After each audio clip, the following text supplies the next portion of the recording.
मेहरलग फरीदाबाद 4 महीना गुजरण बावजूद सैलाब जो पानी निकिरी न सघियो। तफ़सीलन मूजिब मेहर फरीदाबाद रोड के सैलाब दौरान आयल कट 4 महीना गुजरण बावजूद बंद न थी सघिया। बोर में तबाह थियल इलाइक़े वासी मुसीबतन सां घेरियल इमरजेंसी हालात में निकिरण का लाचार रोज़ानो ज़िंदगी जूं ज़रूरतूं पूरियूं करण लाइ शहर तरफ़ अचण सां हज़ारे रुपया ख़र्च करण ते मजबूर।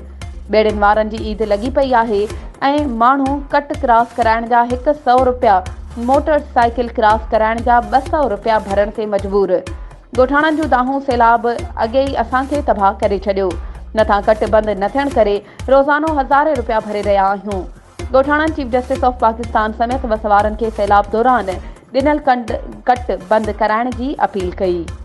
वधीक ख़बरूं ऐं अपडेट्स जे लाइ असांजे चैनल खे सब्सक्राइब कयो ऐं हा, बेल आइकन खे प्रेस करण न विसारिजो त जीअं असांजी हर नई अचण वारी वीडियो तव्हां ताईं पहुची